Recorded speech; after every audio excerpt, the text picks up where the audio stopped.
Good afternoon. My name is Ron Moten, and I'll be discussing 21st century techniques that balance work-related stress in a global economy. We are all inadvertently linked by technology. In the business world, that means the internet, fax machines, email, and BlackBerries. These are just but a few things that connect us whenever, our job needs us. And I'll be talking about that. I'll be talking about a work-life balance and stress, how stress is a contributing factor in the establishment of work-life balance. Stress is caused, as we know, through various things. Studies have shown that when there's no separation between home and work, it causes stress for us. Little time with our families, still thinking about work, still thinking about that phone call, that job, all because we're linked through technology. Stress has been linked to diabetes, hypertension, and heart attacks. And the reason I'm talking about this is because far too often the job comes first, home life comes second, and we should be able to create a happy medium between both. Stress creates high rates of absenteeism, low productivity, increased health costs to the employer, and a high turnover rate. These are things that, through stress, create these conditions on the job. Employers, as well as employees, it's a lose-lose situation. So, technology, which was our enemy a few minutes ago, has turned out to be our friend. Because utilizing this technology, we can create that separation of work-life balance. We want to create that win-win scenario. Some of the things I'll be discussing are, we want to understand how work-life balance initiatives reduce stress. Use that technology to our benefit. Show how technology, environmental awareness, and energy efficiency play a role in achieving a work-life balance. See why employers have embraced the work-life balance concept. And finally, we want to understand why the U.S. government is, stepping to the forefront on some of these initiatives. I want to talk to you about stress. As I mentioned, stress does create that high rate of absenteeism, the high turnover rates, the loss in productivity, and so forth. Employers have recognized these symptoms and are taking proactive measures to combat these stressors or these negative items that impact the workforce and their employees. Some of the proactive measures they're taking are in creating a work-life balance. Some employers are doing this through allowing employees to work out during the duty day. What it does is it relieves their stress levels, which causes them to be healthier, which causes less time off, less sickness, less absenteeism. It creates an environment where you show you care about your employees' health. They also have incorporated telework. Telework is not new, but it's becoming more of the norm in most work-life balance situations. It's another alternative. I'll put it to you like that. Telework is possible through technology. A lot of us, myself included, our jobs are internet-based. So, as we all know, the internet can be used anywhere in the world, which, in my case, allows me to operate from anywhere in the world. I can operate from home, a telework station, yet, it provides me that alternative to coming into work every day. Compressed work schedules. This is something more people are familiar with. Compressed work schedules allows an employee to pretty much work their own, depending on what the schedule is, work their own hours. As long as the work is getting done, you are productive, it gives you that balance to take care of what you have to take care of at home at the same time doing what you have to do on the job. It creates that separation. One good example is the 410 program. What that is you work 4 days a week, 10 hours a day. What that does is it compresses your work week into 4 days, giving you 40 hours per week. But with that extra day, that Friday or that Monday, whatever you choose, it allows you to have a 3-day weekend every weekend. It's a benefit. I mean, take care of your appointments, save your leave.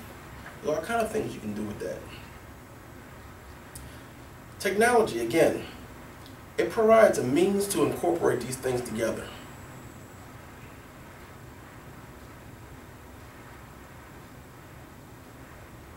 It also provides us with a way to work smarter. When we talk about technology and what it does for us in the work-life program, there are other things that are a byproduct of us using these different initiatives, such as telework, the telework program. Utilizing the telework program allows us to cut down on emissions. It allows reduced traffic on the highway. Excuse me. And once telework is incorporated on a larger scale, I think eventually some companies will close down for a day. It'll be a 4-day work week like the 410 program. But the priority or the main reason to do this would be cut down utility costs. It's a cost savings. Cost benefit to the organization, cost a benefit to the employee. That's just one more benefit to the work-life program.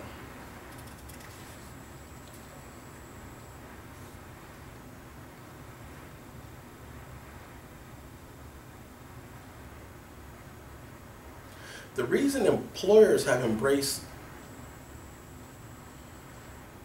work-life balance programs is, like I said, is to create that balance for their employees. They recognize, that the more they take care of their employees, the more loyal their employees will be to them. You don't get that high turnover rate. You get, that corporate knowledge staying within your company. Your insurance rates do become lower. Your employees are healthier. Studies have shown that productivity has increased 21% based on these type of programs. And your absenteeism rate is lower due to such programs. Now, the primary reason the government is involved with work-life programs are similar to private industry in many ways. However, they really are pushing the telework program. I think a year or so ago, Washington, D.C. was paralyzed by a snowstorm that caused the government to shut down for several days. Congress, the president, they've all, they said it was unacceptable. So they're pushing a telework program so that the government doesn't have to shut down. There are alternative places to work from, including your home. The other thing the government realizes the benefit from these programs are that it does reduce emissions. We talk about global warming and all the vehicles on the road and high gas prices. That's the employer stay at home, reduces, the amount of fuel they need to get to work. It also reduces emissions. It's a good thing. Again, with the federal government, and I really believe they're going to this, once the federal government really gets teleworking established, I believe that they will shut down one day at a minimum to reduce utility costs. The government is always looking for ways to reduce costs. With the debt ceiling being what it is, with the cuts they're making in the federal workforce, any initiative to reduce the federal debt is welcomed. Some other initiatives that businesses are looking at outside the government are sabbaticals. Days away from work. They do this in Europe all the time. We're just catching on to those kind of things now. Another benefit, dependent care programs. Some places offer child care on site. Reduces the employee traveling to pick up their child, checking on their child throughout the day. Creating that bonding time, especially for new mothers who, don't want to be away from their baby. Maybe they can nurse at lunchtime or whatever.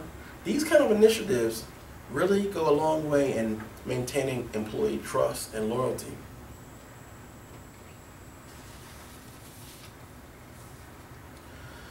Now, some important points that I wanted to re-emphasize are the reduced productivity created by stress. Stress is a killer. Whether outside the workplace or in the workplace, stress kills. Increased absenteeism. Stress causes health problems. We know this. Increased healthcare costs for both the employee and employer. Both contribute to a healthcare system. Some type of system where money is coming out. You have a better, healthier employee, you have a better worker, and the person, quality of life all around is better. It's a good thing. And high employee turnover rate. Now, the work-life program we've talked about so far is about keeping the employees you have. But these kind of programs also attract individuals to your firm. High caliber individuals. After salary, these type of initiatives are second only to salary. And this is a good thing also. Companies that embrace these programs have a really good workforce, loyal, dedicated, and productive.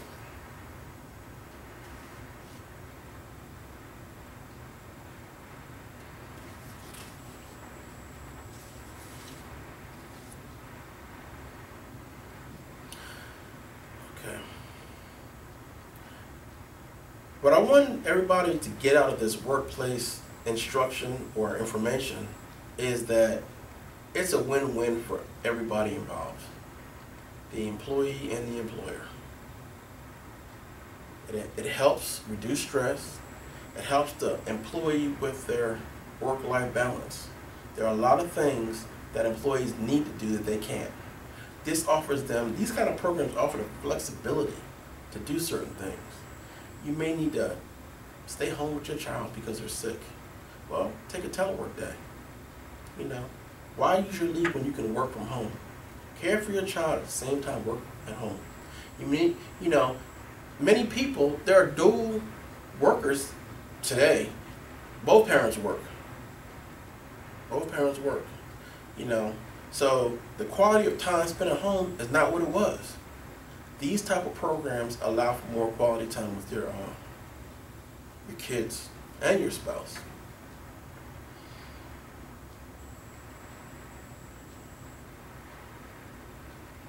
The employer benefits are just as good as the employee benefits. Like I said, it's a win-win situation. You can't lose with this. In all programs, there will be some that try to take advantage. But overall, these are the type of programs that make your company what it is. It brings you the quality talent that you require. It keeps the talent that you have. And it's the balance that everybody is looking for in an organization. I personally am on a compressed work schedule. I do the 4-10s. I started off doing, the 5-4-9. I used to work the first week, get every other week off. We went to the 4-10 program and I love it. I work the 40 hours a week and get every Friday off. So, if you didn't know much about the work-life balance program, I hope I've given you a little bit more information that you can process and do with what you will. Thank you very much.